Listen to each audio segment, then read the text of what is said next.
L'émission qui suit a été réalisée par les membres de la communauté avec l'aide de Télé Cogeco.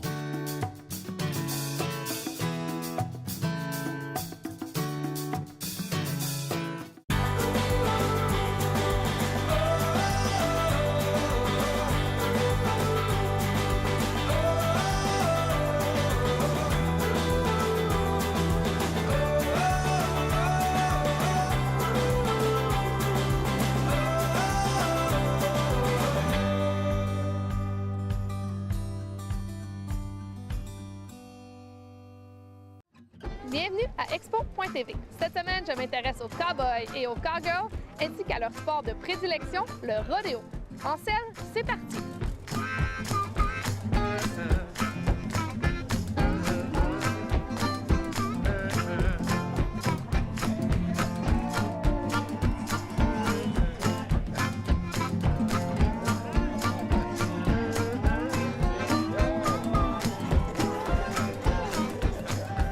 Qu'est-ce que ça représente comme organisation, organiser un événement de la sorte ou comme préparation? Oh, ça prend un an. Là. Nous autres, on en fait toutes les fins de semaine. Puis ici, Saint-Hyacinthe, mais ça fait longtemps qu'on voulait venir. Là, ça fait depuis 98 qu'on vient, qu'on organise ça. C'est un rêve d'enfance, là, organiser un rodéo dans ma ville. Là. Fait que, mais c'est beaucoup de préparation, ça prend un an de préparation.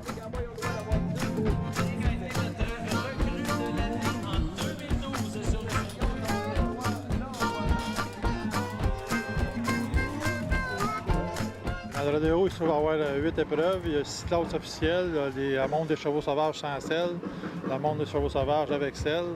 Il y a le calf roping, le team roping, le breakaway, la prise, les balais pour femmes, puis le monde des taureaux sauvages. Les chevaux sauvages avec selle, ça c'est un cheval qu'on aide avec un câble, un licou, puis une selle. Une selle spécialement pour ça, là. Puis ça, c'est fait avec une selle.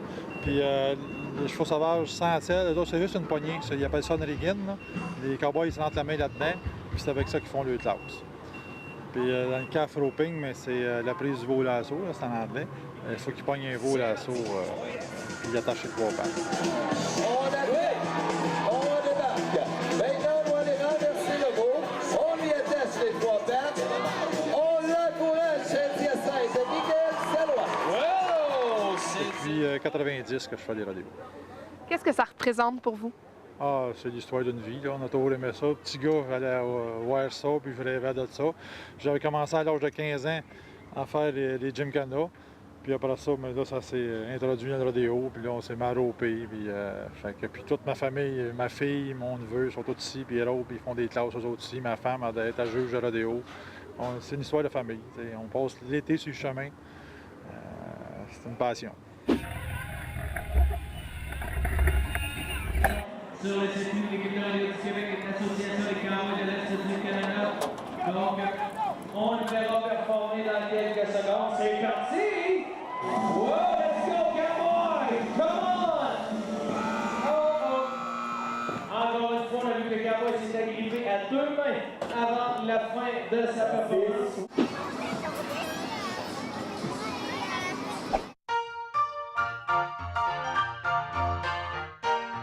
Ce pavillon fut baptisé Pavillon des Pionniers en l'honneur des 4 grandes familles d'exposants agricoles qui sont à l'origine de l'exposition des districts et de son succès, les familles Giard, Lagacé, Nichols et Sylvestre. Des descendants des familles Giard et Lagacé sont toujours présents comme exposants sur le site de l'exposition agricole. Au moment de trouver un nom au nouveau pavillon, différentes appellations avaient été suggérées telles que Hall d'exposition, Grand Hall d'exposition, Pavillon Hyacinthe-Delorme, Pavillon Masca, Pavillon Yamaska et Pavillon des Pionniers qui fut le choix de la direction.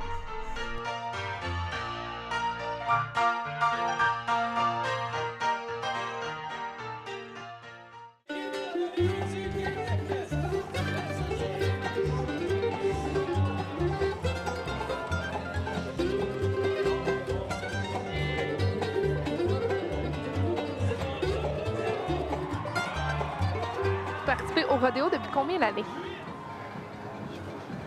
22 ans. Quand même, qu'est-ce que vous aimez là-dedans? L'adrénaline.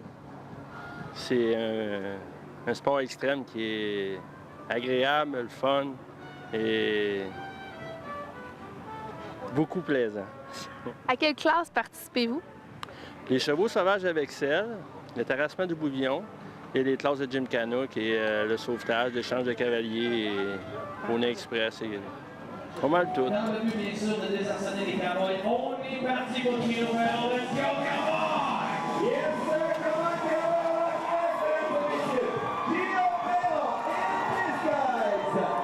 Ben, moi, mes chevaux de compétition, c'est des quarter horse.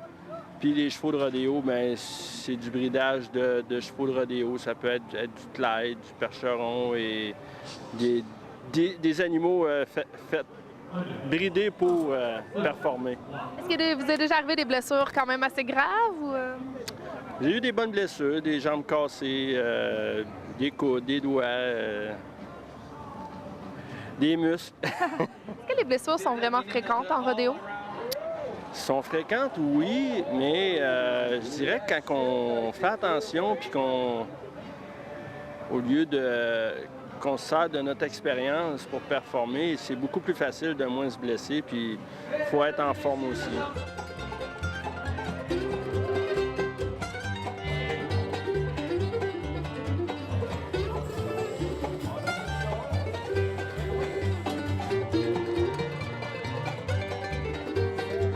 Comment c'est de participer à un rodéo? C'est très... l'ambiance est extraordinaire. On est vivoté par toute l'énergie de la foule. C'est vraiment une expérience incomparable. Est-ce que ça fait longtemps que vous participez au rodéo? Oui, moi, ça fait...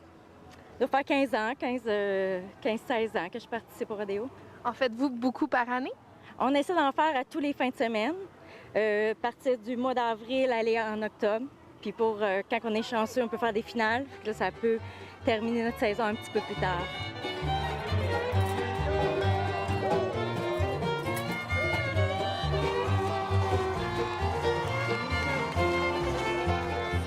C'est tout au long de l'année qu'on se prépare parce que l'hiver, il faut en prendre soin. On les tient toujours en shape. C'est vitaminé, c'est passer du temps avec eux beaucoup pour qu'ils puissent vraiment donner leur 100% avec nous pour nous connaître puis agir du mieux qu'ils peuvent. Est-ce que vous les entraînez également en hiver avec les barils? Non, pas de baril. Ben, en tout cas, moi, je ne fais pas de baril l'hiver. Je fais de la trail, on attelle, on fait de la carriole. Ces choses-là pour leur changer des idées parce qu'à un moment donné, on ne veut pas que ça devienne une job. On veut qu'ils s'amusent toujours. Fait que c'est de les amuser. Votre cheval, c'est quelle race? Des quarter horse. Pourquoi avoir choisi cette race-là en particulier? C'est des chevaux rapides sur le quart de mille. C'est des chevaux qui sont puissants. Conformément, ils sont forts. Les pattes sont solides. Les grassets, puis tout ça, c'est fait pour nous, là, parce que la discipline demande un effort en rond. Fait que si on prend comme la race arabe, c'est pas fait pour ça. Ils ont une endurance différente, mais les muscles sont moins là un petit peu pour pouvoir performer parfaitement.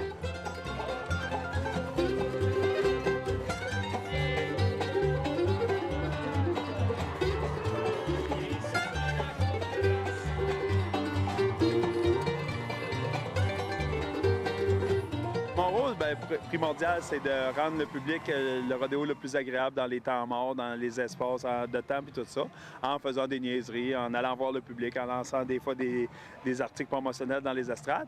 Et lors des taureaux, avec 2 confrères, je suis pour la protection des cow-boys durant le rodéo. Même durant tout le rodéo, je suis même pour les chevaux et tout ça. Là. Si un cow-boy resterait pris sur son animal ou se blesserait, on est là pour le protéger. Là.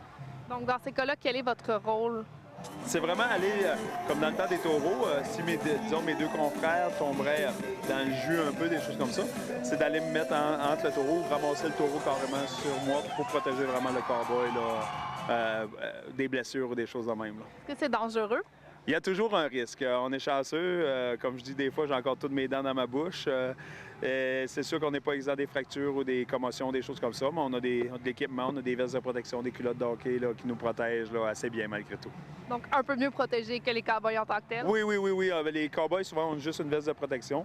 Nous, on a un petit peu plus d'équipement là, qui nous permet de mieux nous protéger et de les protéger en même temps.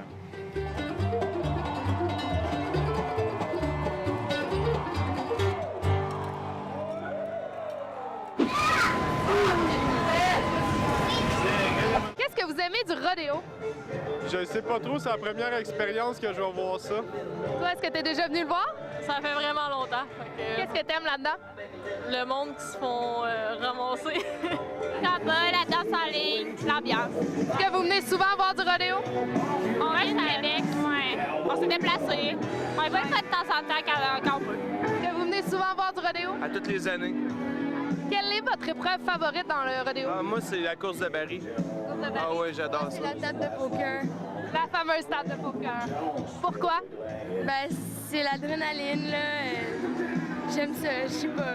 J'aime tout. J'aime les cowboys, les cowgirls, les bœufs. Ben, c'est le sport. Le sport, les épreuves à passer. Laquelle est ta préférée dans les épreuves? Moi, c'est la table de poker. J'aime beaucoup le team roping, c'est le fun. Ça doit pas être la première fois que tu viens. Est-ce que tu viens souvent? À chaque année. Les 3 soirs.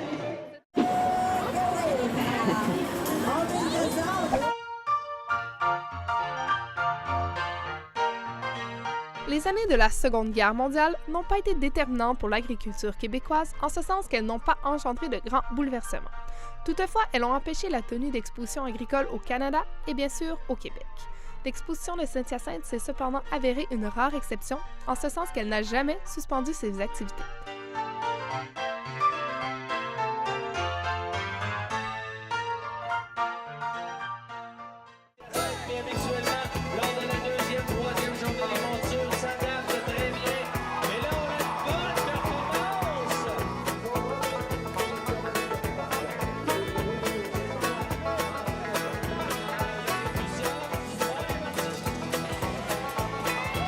Madame Boucher, vous êtes juge de rodéo. Expliquez-nous comment sont jugées les épreuves.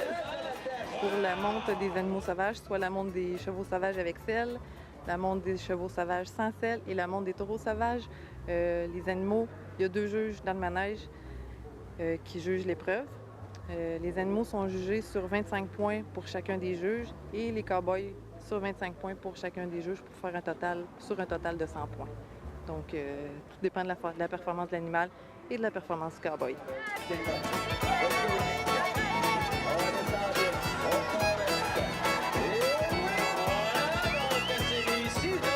Sur quels critères les juges donnent des points, plus de points, moins de points? Sur quels critères ils se basent?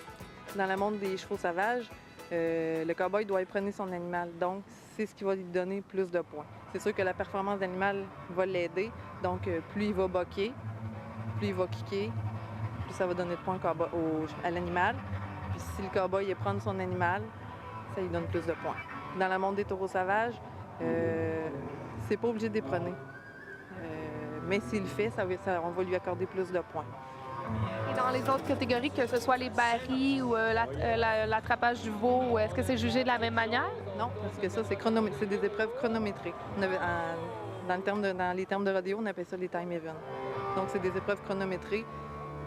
Pour les barils, c'est chronométré seulement. Mais dans l'épreuve de la prise du veau lasso, dans l'épreuve de breakaway roping, qui est une épreuve pour les femmes, dans l'épreuve du terrassement du bouvillon et du team roping, c'est jugé aussi. Donc, c'est le juge qui arrête le temps pour, quand le cow-boy a terminé son épreuve, c'est le juge avec un drapeau qui arrête le temps.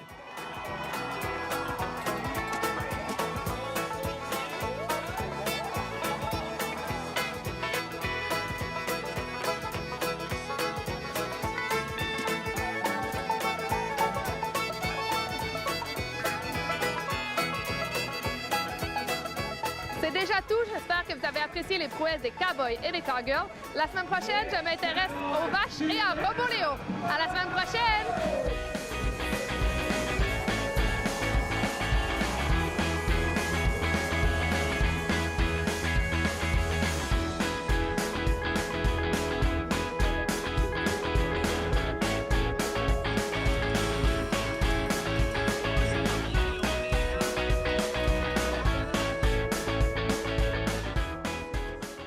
Télé Cogeco, un service exclusif aux clients de Cogeco.